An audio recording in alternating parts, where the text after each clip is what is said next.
ಕೇಳಿಸ್ತು ಎಲ್ರಿಗೂ ಕೇಳಿಸ್ತು. ನನ್ನ ಶತ್ರು ಯಾರು?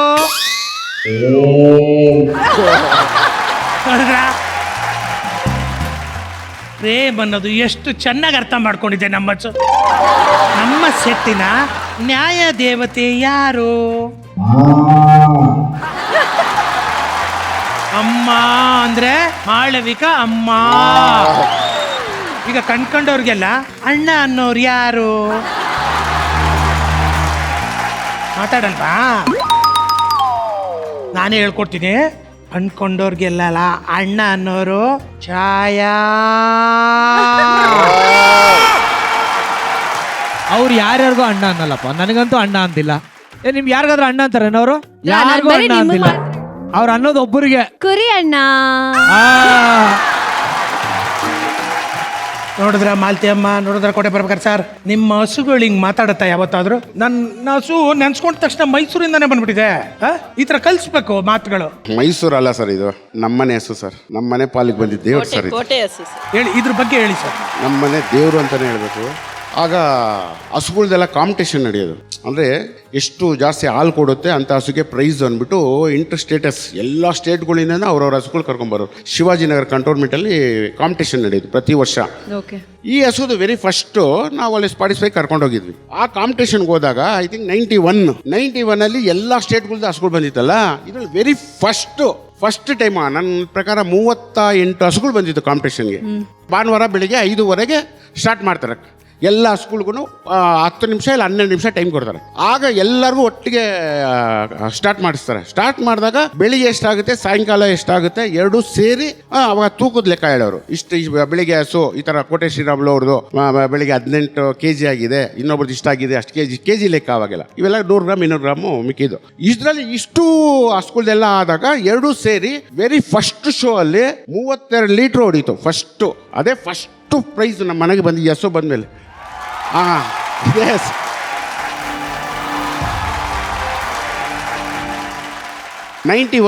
ಫಸ್ಟ್ ಪ್ರೈಸ್ ಬಂತು. ಅದು ಆಗಿ ಎಲ್ಲರಿಗೂ ಅಲ್ಲೆಲ್ಲ ಕಾಂಪಿಟೇಷನ್ ಏನು ಅವಾಗೆಲ್ಲ ಕಮ್ಮಿನೇ ಪ್ರೈಸ್ ಎಲ್ಲ, ಏನು 1 ಲಕ್ಷ ಕೊಡೋರಷ್ಟೇ. ಬಟ್ ನಮ್ಮ ಹಸ್ಕೂಲ್ ಕಟ್ಟಿರೋರಿಗೆಲ್ಲ ಒಂದು ಚಾಲೆಂಜು. ಈ ವರ್ಷ ಅವ್ರು ನಾವು ಹೊಡಿಬೇಕು ಅಂದ್ಬಿಟ್ಟು ಮೈಸೂರು ಆ ಕಡೆ ಎಲ್ಲ ಸುಮಾರು ಬರೋರು. ತಿರ್ಗಾ ಹೇಗೆ 92 ಅಲ್ಲಿ ಅವಾಗ ಒಂದು ರೋಲಿಂಗ್ ಕಪ್ ಅಂತ ಇಟ್ಟಿದ್ರು. 3 ವರ್ಷ ಯಾರು ಒಂದೇ ಹಸು ಬರುತ್ತೋ ಅವ್ರಿಗೆ ಕಪ್ಪು ಅಂತ. 3 ವರ್ಷ ಬರೋದಕ್ಕೆ ಚಾನ್ಸೇ ಇಲ್ಲ ಅದು. ಯಾಕಂದ್ರೆ ಒಂದೊಂದು ವರ್ಷ ಅದು ಪ್ರೆಗ್ನೆಂಟ್ ಆದಾಗ ಯಾವಾಗುತ್ತೆ, ಕರು ಬೇರೆ ಮಸ್ಟ್ ಅಂಡ್ ಶುಡ್ಡು ಈ ಥರ ಆದಾಗ 92 ಅಲ್ಲಿ 34 ಲೀಟ್ರ್ 150 ಗ್ರಾಮ್ ಆಯಿತು.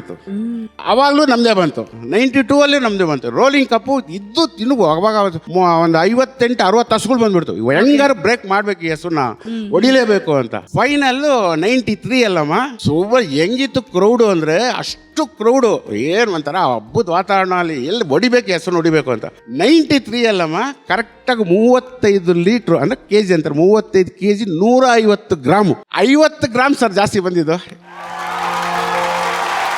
35-100 ಬೇರೆ ಹೋಗ್ಬಿಟ್ಟಿರೋದು. ಇದೊಂದು 50 ಗ್ರಾಮ್ ಸರ್. 50 ಗ್ರಾಮ್ ಅಂದರೆ ಇಷ್ಟು ಅಂತ ಹಸು ಮಾಡೋದು ಸರ್. ನೀವು ಆಕ್ಚುಲಿ ಗೋಮಾತೆ ಮೇಲೆ ಇವರಿಟ್ಟಿರುವಂತ ಪ್ರೀತಿನ ನೋಡ್ತಿದ್ರೆ ಇವ್ರ ಮಾತುಗಳನ್ನ ಕೇಳ್ತಾನೇ ಇರಬೇಕು ಅಂತ ಅನ್ಸುತ್ತೆ. ಕಾರ್ಯಕ್ರಮ ನೋಡ್ತಾ ಇರುವಂತ ವೀಕ್ಷಕರ ಗಮನಕ್ಕೆ ನಾನು ಒಂದು ಮಾತನ್ನ ಹೇಳೋದಕ್ಕೆ ಇಷ್ಟಪಡ್ತೀನಿ. ಕಳೆದ ತಿಂಗಳು ಅಂದ್ರೆ ಏಪ್ರಿಲ್ 27ನೇ ತಾರೀಕು ಗೋಮಾತೆ ಅಭಿಯಾನ ಅಂತ ಶುರುವಾಯಿತು. ಅದ್ರ ಪ್ರಕಾರ ಸರ್ಕಾರ ಒಂದು ಸ್ಟ್ರಿಕ್ಟ್ ರೂಲ್ಸ್ ನ ತಂದಿದ್ದಾರೆ. ಗೋಮಾತೆಗಳಿಗೆ ಹಿಂಸೆ ಕೊಡೋದಾಗ್ಲಿ, ಪ್ಲಾಸ್ಟಿಕ್ ಗಳನ್ನ ಕಂಡು ಕಡೆ ಬಿಸಾಕೋದಾಗ್ಲಿ, ತ್ಯಾಜ್ಯ ವಸ್ತುಗಳನ್ನ ಹರಡಿ ಅವುಗಳ ಪ್ರಾಣ ಹಾನಿಗೆ ಕಾರಣ ಆಗೋದಾಗ್ಲಿ, ಅದ್ರ ಜೊತೆಗೆ ಅವುಗಳನ್ನೆಲ್ಲ ಎಕ್ಸ್ಪೋರ್ಟ್ ಮಾಡೋದಾಗ್ಲಿ, ಅವುಗಳನ್ನ ಹತ್ಯೆ ಮಾಡೋದಾಗ್ಲಿ ಮಾಡಿದ್ರೆ ಉಗ್ರವಾದ ಶಿಕ್ಷೆಯನ್ನ ಅನುಭವಿಸ್ಬೇಕಾಗತ್ತೆ. ಸೊ ಈ ವೇದಿಕೆ ಮೂಲಕ ನಾವು ಕೇಳ್ಕೊಳ್ತಾ ಇರೋದು, ಗೋಮಾತೆ ಅಷ್ಟೇ ಅಲ್ಲ, ಎಲ್ಲಾ ಪ್ರಾಣಿಗಳ ಮೇಲೆ ದಯೆ ಇರ್ಲಿ, ಅವುಗಳನ್ನ ಜೋಪಾನ ಮಾಡೋಣ ಅಂತ ನಾನು ಕೇಳ್ಕೊಳ್ತೀನಿ. ನಮ್ಮಂತೆ ಅವುಗಳನ್ನ ಕೂಡ ಪ್ರೀತಿಸೋಣ ಅಂತ ಕೇಳ್ಕೊಳ್ತಾ ಇದ್ದೀನಿ. Thank you so much.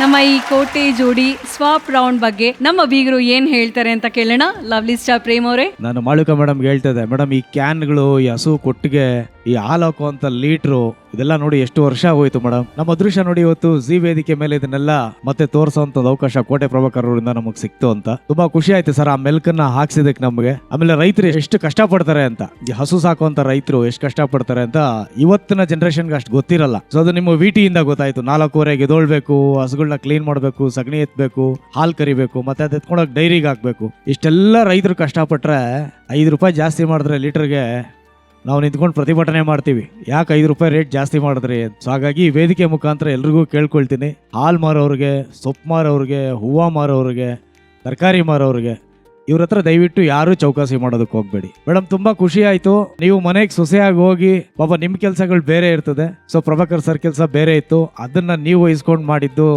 VT ನೋಡಿದ್ವಿ. ಅದನ್ನ ನೀವು ತುಂಬಾ ಖುಷಿಯಿಂದಾನೇ ಮಾಡಿದೀರ. ಎಲ್ಲೂ ನಿಮ್ ಮುಖದಲ್ಲಿ ಬೇಸರ ಅನ್ನೋದು ಕಾಣಿಸ್ತಿಲ್ಲ. ನಿಮ್ ಜೋಡಿ ಚೆನ್ನಾಗಿರ್ಲಿ. Thank you so much. Chhaya madam ತುಂಬಾ ಸಿಂಪಲ್ ಆಗಿತ್ತು, ಅದ್ ನೋಡಕ್ ತುಂಬಾ ಖುಷಿ ಆಯ್ತು. ದೇವ್ರು ನಿಮ್ಮನ್ನ ಚೆನ್ನಾಗಿಟ್ಟಿರ್ಲಿ sir. God bless you. Thank you. ನಮ್ಮ ಜಡ್ಜಸ್ಗೆ ನಮ್ಮ ಗೋಮಾತೆ ಪ್ರಸಾದ ಅಂತ ತಂದಿದ್ದೀವಿ ಮೇಡಮ್. Yes sir. ಆಗ್ಲೇ ತೋರಿಸಿರಲ್ಲ ವಿಟಿಯಲ್ಲಿ ಕರು ಹಾಲು ಕಟ್ಟಿದ ಅದ್ರದ್ದು ಗಿನ್ನಾಲ್ ಹಂಗೆ ತಂದಿದ್ದೀವಿ. Yes sir.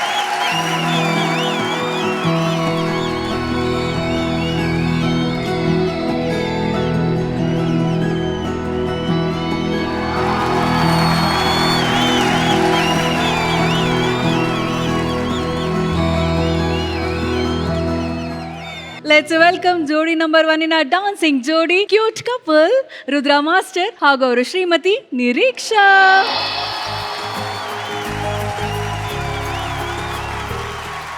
ರುದ್ರಾ ಮಾಸ್ಟರ್ ಹಾಗೂ ನಿರೀಕ್ಷಾ, ಸ್ವಾಪ್ ರೌಂಡ್ ಇವತ್ತು ಹೇಗೆ ಪ್ರಿಪೇರ್ ಆಗಿ ಬಂದಿದ್ದೀರಾ?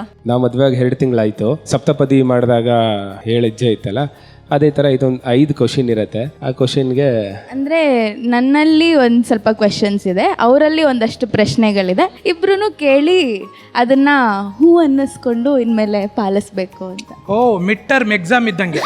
ಹೌದು. ಸೊ ಒಳ್ಳೇದಾಗ್ಲಿ. Okay, setup please.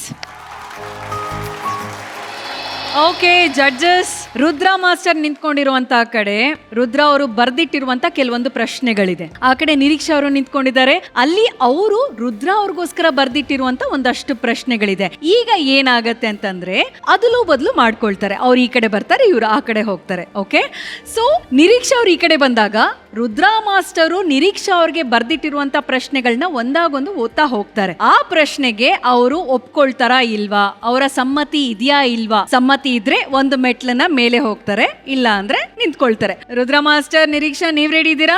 ಓಕೆ, ಈಗ ಈ ಕ್ಷಣದಲ್ಲಿ ನೀವು ಅದ್ಲು ಬದಲಾಗಬೇಕು. ರುದ್ರಾ ಮಾಸ್ಟರ್ ಕೇಳುವಂತ ಪ್ರಶ್ನೆಗಳು ಈ ಕಡೆ ಇದೆ, ನಿರೀಕ್ಷಾ ಕೇಳ್ತಾ ಇರುವಂತ ಪ್ರಶ್ನೆಗಳು ಈ ಕಡೆ ಇದೆ. And the stage is all yours.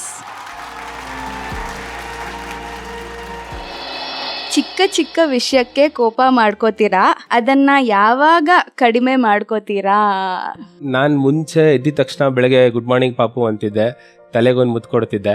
Night ಏನೋ ಪ್ರೆಷರು ಟೆನ್ಷನಲ್ಲಿ ಮರೆತುಬಿಟ್ಟು ನಾನು ಹಂಗೆ ಸ್ನಾನಕ್ಕೆ ಅಂದರೆ ಫ್ರೆಶ್ ಅಪ್ ಆಗಿ ಹೋದಾಗ ನಾನು ಗುಡ್ ಮಾರ್ನಿಂಗ್ ಹೇಳಿಲ್ಲ ಅಂದರೆ ಗೊತ್ತಾಗತ್ತೆ. ಒಂದು 3-4 hours ಆದಮೇಲೆ ಅವಾಗ ನೀವು ಅದನ್ನು ಶುರು ಮಾಡ್ತೀರಾ ಕೋಪ ಮಾಡಿಕೊಂಡು. ಏನು ಮಾಡ್ತಿದ್ದೀರಾ, ಇಷ್ಟೇನೋ ಪ್ರೀತಿ, ಎಲ್ಲ ಗ್ರಾಂಟೆಡ್ ಆಗಿ ತೊಗೊಂಡ್ಬಿಡ್ತೀರಾ ಅಲ್ವಾ ಅನ್ನೋ ಥರ ಕೋಪ ಮಾಡ್ಕೊತಿರ್ತೀರಾ.